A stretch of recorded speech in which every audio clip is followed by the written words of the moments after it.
Greatness comes to the zone this summer.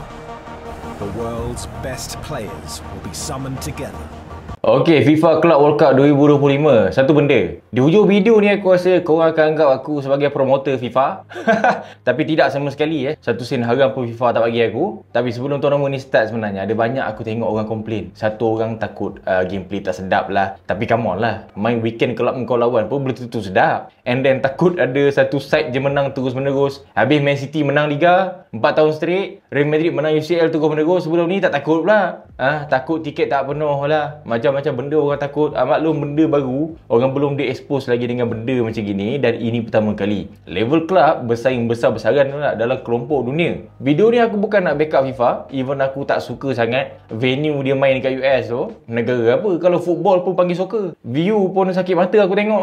Baik aku tengok terus matahari, dia punya cerah, pedih mat. Tapi still, ini Club World Cup. Aku agree bab player burn out, aku setuju bab skill gap tu, dan aku agree bab bersepahnya pictures, dan aku agree bab star power, global recognition. Dan sebenarnya tournament ni lagi penting pada kelab-kelab bawahan tau. Kelab-kelab mid tier, CONMEBOL, AFC, CAF. Diorang memang suka and value global exposure macam gini. Tapi dalam kepala otak kau tengok side club Europe je, memanglah kau rasa sandat, pendat, terkencat. Tapi cuba ambil POV kelab-kelab macam Urawa Red Diamond, Botafogo, Al Ahly, Auckland City, Kelab Mexico, Kelab Oceania, Kelab Wydad Fitria. Dia memang value tak tournament besar macam gini. Ambil contoh JDT tak pun apa, Terengganu FC main Club World Cup. Engkau pun tergeliat hidung bangga. Tapi nak tanya balik engkau turun ke tidak ke US daripada Malaysia. Ada yang turun tu mungkin, tapi mostly memang taklah turun kan. Sama juga macam orang. Lepas tu komplain, view stadium tak penuh. Dia ingat ni Liga Malaysia apa. Daripada awalnya aku agak agree tau. Tapi lepas aku selidik kan, aku nak jawab juga kenapa stadium tak penuh. Bukan aku nak menegakkan paku yang penyek, tapi ini benda betul. Dan kalau nak campur fakta dengan pendapat aku, kenapa stadium tak penuh dalam Club World Cup? First, simple, faktor lokasi. US, aku bagi contoh lagi. Fan daripada Europe nak travel ke US, habis-habis satu kepala 5k, 10k USD.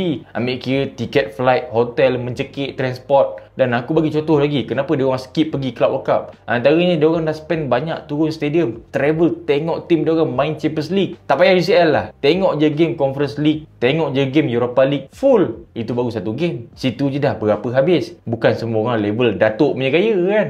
Lepas tu mungkin ada yang spend cuti sama holiday.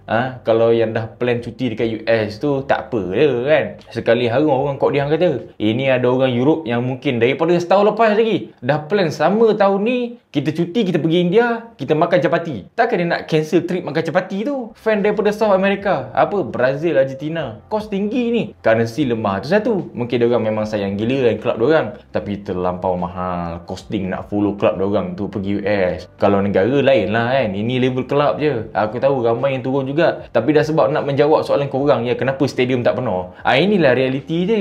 Ini first time ever tau jemaah tim daripada pelosok dunia main Club World Cup. First time. So kalau kau tengok stadium tak penuh separuh, okey lah tu kan. Bukan kau yang sponsor dia orang pergi pun. Sponsor lain lah. Dapat sponsor menonong je pergi. Aku pun nak pergi. Fan daripada Club Afrika, kenapa mungkin dia orang skip travel ke US tengok Club World Cup kali ni? Satu, kos tinggi. Average income dia orang pun tak besar mana. Visa pun masalah juga sebenarnya. Lagi-lagi dia orang pun sedar diri. Aku turun pun tak guna. Kalau tengok tim aku ni, dah tahu takkan pergi jauh, tak berbaloi. Fan club daripada Oceania, contoh Australia, New Zealand, belanja saja boleh beli iPhone 16 Pro Max LL set 10 biji tau. Nak travel ke US separuh nyawa member. And lagi satu, dia orang tahu tim dia orang susah nak lepas jauh, tak berbaloi. Fan daripada Asia, Jepun, Korea, Saudi, termasuk kita lah Malaysia, time zone dah macam orang gila. Tournament ni terlampau baru, terlampau newbie sangat untuk dia orang. And lagi satu, kalau nak travel tolak faktor duit lah jet lag weh. Kau ingat Ahmad je mampu jet lag. Sampai Ahmad hari tu dengar bisikan kat telinga. Kalau bukan sebab bisikan halus jet lag tu, tak adanya Ahmad tunjuk middle finger. Itu semua faktor jet lag tu. Orang tak ada kutuk mak dia pun, dia kata orang kutuk. Tak ada lain tak bukan lah. Itu faktor halusinasi dia tu kan. Cuba kalau fan Asia travel pergi US jauh gitu, murung. Elok tengok game Chelsea, ingat nak tengok Chelsea menang. Sekali halusinasi, habis kalah Chelsea baru ni. Tu semua halusinasi tu. Nico Jackson sendiri jet lag. Elok striker pergi jadi DM. Diparapnya kaki orang red card. Aku tak boleh Jackson. Itu semua bisikan halusinasi tu. Sebab travel jauh.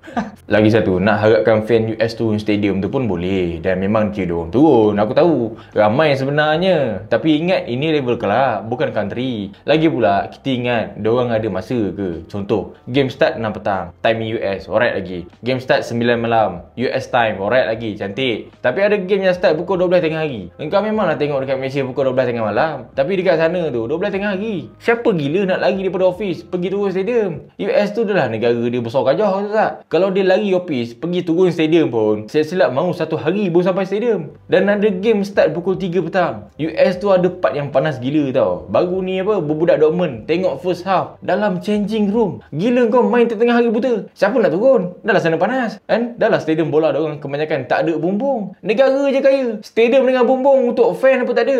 Tapi bab ni memang betul lah. Ramai fan US komplain sebab bola start time diorang kerja. Takkan nak berhenti kerja sebab nak tengok bola? Mungkin diorang pun ada yang gila bola. Tapi bola tentu diorang gila betul nak berhenti kerja sebab bola. Dan paling besar jawapan aku nak bagi korang hari ni, Club World Cup excitement tinggi ni. Gila babi tinggi. Nama pun Club World Cup kan, tapi passion tak ada. Tolak semua kontinen yang turun ni orang US sendiri. Diorang sendiri ramai yang nak jati MLS supporter tau. Jarang diorang nak invest minat kelab luar ni. Ada tu memang ada, ramai tu memang ramai. Tapi aku berani jamin takkan penuh stadium kalau daripada fan US je. MLS sendiri game time diorang pukul 7.30 malam tau. Lagi kau suruh orang turun stadium pukul 12 tengah hari. Pukul 3 petang. Habis bila nak bekerjanya? Itu pun dah alright sikit lah kan. Lepas round 3 nanti ni ada 2 je timing. Satu pukul 3 petang, satu pukul 9 malam. Jadi kita kat Malaysia layanlah pukul 3 pagi, layanlah pukul 9 pagi. Cuma itulah nak layan 3 pagi boleh. Tapi kan nak menangis pula, nak kena tidurkan kucing pula. Padahal kau sendiri nak tengok Club World Cup ni, belum tidur ni, esok nak kerja ni. Lepas tu nak layan game pukul 3 pagi, 6 pagi, 9 pagi. Tak payah pergi jauh lah. Aku bagi contoh aku sendiri. Awal Club World Cup last week, 12.30 malam layan game pertama, 3 pagi layan game kedua, 6 pagi layan game ketiga, 9 pagi layan game keempat. Lepas tu bila nak rehatnya? Bila nak tidurnya? Tak kemati akal jadinya. Lepas tu nak upload video lagi bilanya? Nak tidur lagi? Hal keluarga lagi? Contoh, satu hari punya schedule je lah yang aku sendiri experience. Aku sendiri main merah mata kan nak menghadap Club World Cup. Settle lawan Atletico 6 pagi. Start subuh-subuh Kembang. PSG kena lanyak dengan Botafogo 9 pagi. Hari yang sama start. Sebelum tu beberapa jam tu Inter Miami beat Porto pukul berapa? 3 pagi. Palmeiras beat Al Ahly pukul berapa? Start 12 tengah malam. Kau bayangkan aku spend situ saja daripada 12 tengah malam sampai 12 tengah hari. 12 jam straight layan bola live. Itu contoh aku tau yang daripada Malaysia. Aku seorang contoh. Cuba daripada Jepun, cuba daripada Gambia, Zimbabwe, cuba daripada Papua New Guinea. Rabak lah gila. Kalau kau nak tahu average fan yang turun stadium Club World Cup punya game 36,000 manusia per game. Final Piala Malaysia baru ni pun lagi banyak daripada tu lah gila. Tapi santai. Aku bagi lagi contoh. Ulsan Hyundai lawan Club Mim. 3,400 orang je turun. Game start mungkin sedap dah. Time pukul 6 petang. Kelab kecil, game kecil, kecil lah yang turun. Adakah itu bermakna game tu boring? Tidak. Adakah itu bermakna FIFA Club World Cup ni sendu? Tidak. Takkan fan Urawa Red Diamond nak tengok game Ulsan Hyundai? Takkan fan Real Madrid nak turun game Club Mim? Memang dapat meme lah cerita dia. Baru ni Chelsea lawan apa? LAFC. Fan yang turun tak sampai 23,000 orang je. MU lawan Asian All Star pun 3 kali ganda daripada tu tau. Tapi total fan yang turun stadium tak semua game sendu. Inter Miami lawan Al Ahly lebih daripada 60,000 orang turun stadium. Boca Junior punya game especially lebih daripada 60,000 orang tiap-tiap match. PSG lawan Atletico Madrid baru ni yang Atletico kena lanyak tau. Termasuk player, termasuk Simeone turun semata-mata nak parap orang. Attendance full house. Totally attendance depend daripada game, profile club dengan stadium tu sendiri. Stadium dah lah dia orang tak pakai stadium standard. Dia bagi sponsor NFL terus dia guna. Dah profile club yang turun Club World Cup ni. Ada ramai team yang level mid tier. Orang tak kenal. Takkan fan neutral nak turun. Fan US, Urawa Red Diamond tu. Diorang pun ingat Ogawa Cruise kot. Lagi nak turun? Memang tak lagi dia. Tapi overall nak kata sendu tak boleh. Viewers UK saja tengok live match Club World Cup. Almost 2 juta orang tengok satu-satu game tau. Dekat US daripada 55% naik pergi 83% views tau. Live match. Memanglah orang tak ada modal, tak ada masa, orang tengah kerja, tak dapat nak turun stadium. Tak ada kedekat nama habiskan boreh bayar USD. Tapi fan US sendiri tengok live match dekat TV kian meningkat naik tak Club World Cup so far. Ada je hype dia orang tengok. Cuma tak turun je lah kan. Bukan sebab tak nak turun. Atas faktor-faktor yang aku cakap tadi lah. Tak, aku bukan nak backup. Dan FIFA pun tak bayar aku sepatah haram. Aku sendiri pun menyampah tengok match dengan view panas terik kat US tu. Memang apa, dah macam tengok MLS. Dah vibe dia vibe friendly tu. Aku setuju. Tapi sebab ini first time dibuat kan, dibuat pula dalam negara soccer. Lagilah first impression kita sendiri ke laut. Tapi football tu tak football. Berapa banyak result pelik-pelik ada. Boca Junior Benfica 2 red card, draw 2 sama. Dortmund kena ikat dengan geng Thiago Silva. Sergio Ramos the legend, masih lagi legend, ikat Inter. Real Madrid kena padlock dengan Al Hilal. Messi FC beat Porto 2-1. Chelsea kalah 1-3 lawan Flamengo. Dah macam burung Flamengo kena baru ni. LAFC kalah pula dengan Esperance. Tah mana-mana ceruk datangnya. Esperance tu kelab meme even kalah, tapi one of the best match lawan Dortmund ever. Kita dah tengok Al Ahly lawan Inter Miami, mungkin 0-0 masa opening tu, tapi baik gila weh. Keeper dua-dua meroket.